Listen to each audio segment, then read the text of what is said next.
I'm Rick Harsh, and I'm going to do a book review. I'm the chief editor of the press Corona Samizdat, author of The Manifest Destiny of Eddie Vegas and some other books. And one of those other books is actually a play, the only play we've published so far. It's called Letters of Thanks from Hell by David Vardeman. It's got a beautiful cover. And I wanted to start by saying ignorance is not bliss. It can be, like, it's a sort of but bliss defined as an absence of pain, like if, the building burnt down and you weren't in it, and you didn't hear about it, you're in a state of not quite bliss, but you're alive and you're not upset that everything you have and maybe some of your family is dead. That I don't call that bliss. Anyway, I think that's I don't know if that's what they mean by ignorance is bliss, but I think there's something more to strive for in a better type of inner emotional state to counter ignorance. Now, I'm ignorant of theater because I never did like going to the theater. Never lived in a place that had a lot of theater to offer. I've enjoyed two plays that I've seen repeatedly. Hamlet with Laurence Olivier, which is just so goddamn funny, it was so good it got me to read the play, and the other one is Who's Afraid of Virginia Woolf. I've read the play a couple of times, at least, seen the movie about 15 times, and then I've read one other play, and that's Letter of Thanks from Hell. David Vardeman sent it to me about 16 years ago, and I recently asked him, whatever happened to that play you wrote about Cotton Mather? Cotton Mather was a minister in Boston at the time of the Salem witch trials, and was very much involved in the witch situation, and I don't know much about him actually, but I want to read something just to give us a start here, which is Vardeman's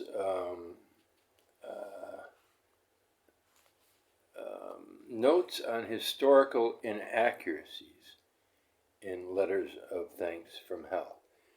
Cotton Mather would never have raised his hand against another human being,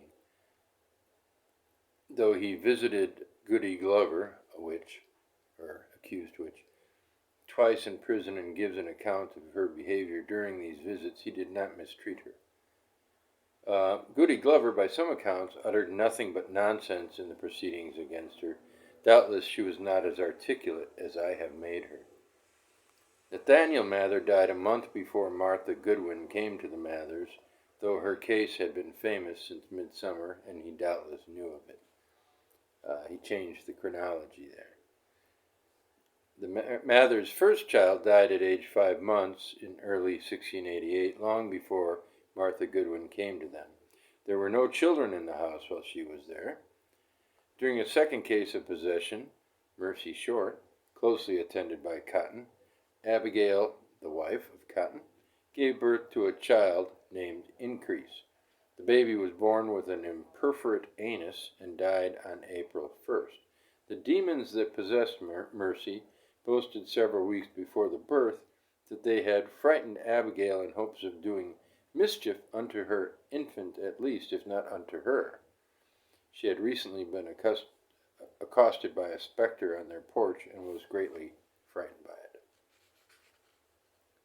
She was a pious woman and, I think, okay, unswervingly devoted to her husband, though reportedly of a melancholy disposition. She died in December 1702, probably of breast cancer. Mather's second wife was likewise deeply devoted to him and his work. She died of measles shortly after giving birth to twins. His third wife, Lydia, turned against him. In fits of rage, she stole and defaced his diaries, execrated him in language he was unable to record, and generally made his life hell. He wondered privately if she were not possessed or mad. The Martha in this play, who visits Cotton after Abigail's death, is a fanciful portrayal based in part on the supposed character of Cotton's third wife. In January 1692, Martha Goodwin was admitted to membership in North Church. Her designs on Nathaniel and her subsequent approach to the widowed Mather are sheer fabrication. Mather's chief detractor, Robert Califf, published More Wonders of the Invisible World in 1700 in London. When copies reached Boston, increased Mather had them burned in Harvard Yard, and Cotton sued Califf. Cotton claimed that Califf misrepresented his and his father's dealings with a possessed woman named Margaret Rule. He did accuse Cotton in particular of fanning the Salem hysteria by pretending to urge caution on the judges, while at the same time prodding them to continue the trials. Califf does not mention the case of Martha Goodwin specifically, nor does he write anything specifically to Martha's discredit. Well, in this play, we have the early appearance of this historical figure, what was her name? Goody Goodwin? Goody Glover. There's a lot of goodies in this book. People used to be called Goody. Glad that stopped. I'd hate to have a daughter named Goody. And then Martha Goodwin is taken into Cotton Mather's house, and so that he can exorcise her demons.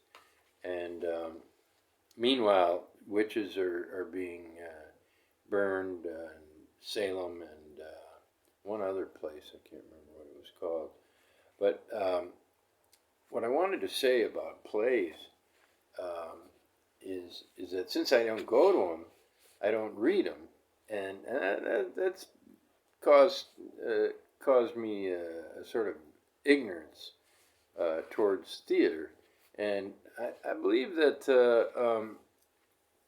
the way to deal with that is just to say, well, can't win them all. You know, I gave up ping pong when I was young, and I wasn't too bad, you know, and I miss ping pong. But then again, I miss golf too. So the point is that I don't know a lot about plays, but I read this 16 years ago and was so taken by it that I remembered it and wanted to know if David Vardeman still had it. And I remembered a very intense, long manuscript. As it turned out, it was not that long. In this form, our pocket book, it's only 186 pages. So you can imagine, you know, it's not that long of a book. But I remembered something long, and I think it's because it seemed so intense to me. And I recommend reading it, because it's relatively short, I recommend reading it in one sitting if you can. I don't know how long that would take, but you know, it's a play, you know, so there aren't a lot of long paragraphs, and it's really compelling. The one thing I figured would probably make the most sense is to talk about the title, which I thought was David's title, like, you know, he made it up. Well, it looks like he actually got it from materials that Cotton Mather provided, and it has to do with the issue of what demons are and how demons exist, and where they came from. Nathaniel's role in this, his brother's role in this, is to cast doubt on the absolute certainty of the religious persona of Cotton Mather, who, uh, you know, basically Cotton Mather's form of Christianity is sort of almost a Manichaean religion.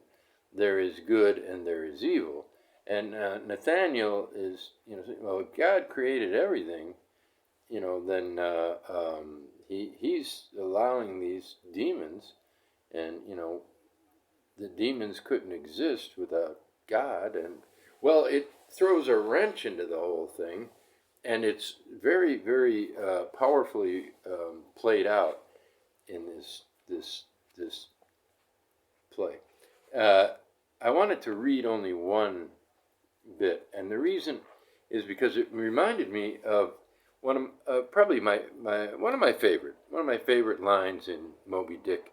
I think between page 1 and 200, Ahab, I think is maybe accused of being a bit grandiose and irreligious even in his monomaniacal pursuit of this white whale, and his answer is, "I'd strike the sun if it insulted me." It's a powerful line in that book that I really like, and there, it's echoed here, but to different effect. Abigail is having troubles with Martha. Martha's the possessed young girl. She slaps Martha's face. "Willful slut, we can stand no more. We can stand no more of the devil." Martha, "God sends him. You strike at God." Abigail, "Very well, I would strike at anything any more that threatens me." Huh? Nice, huh? And then she slapped Martha 3 times in succession as she speaks. "Father, Son, Holy Ghost." And, well, Cotton says, "Abigail, oh Christ, forgive us all our sins." And anyway, that does not represent the language of the book well enough. And I didn't actually choose from among the line or pages that did, but it's wonderfully redolent of its time. The writing is the dialogue is spectacularly realistic, and everybody is quite believable. There is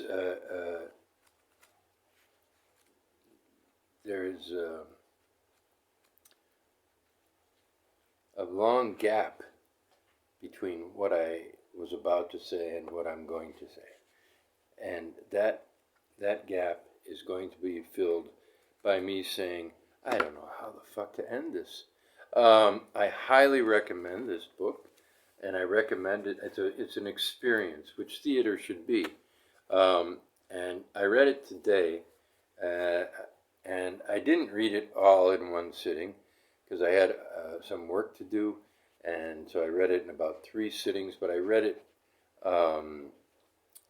I intended to finish it today, and I did, and I meditated on it, and I could not think of a good way to present it, and other than how I did, which really isn't so great. But Letters of Thanks from Hell. What?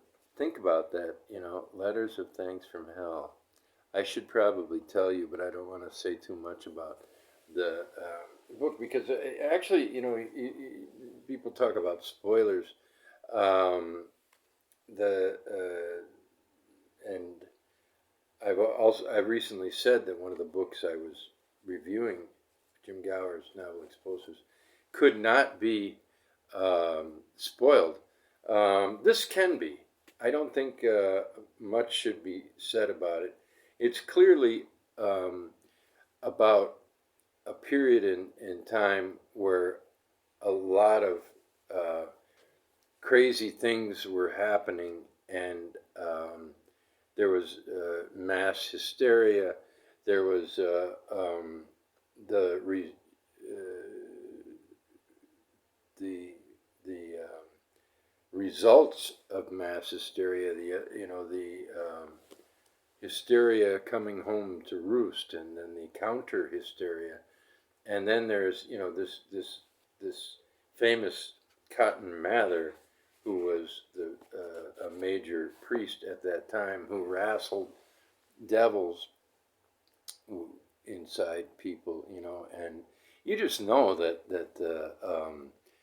uh, there was more going on than what any one person, Nathaniel or Cotton, um, could make out. Neither one was quite sane, and that I'm not trying to say that a strict religious view invites insanity, but it does. Um, and I think that's portrayed extremely well in this book without any need for the author even to think that that's what he's doing. That's my one of my interpretations, though. €10 from our press, and if you don't read the book, you've got a beautiful book on your shelf. So I don't know. Maybe this is a sales pitch. Thanks.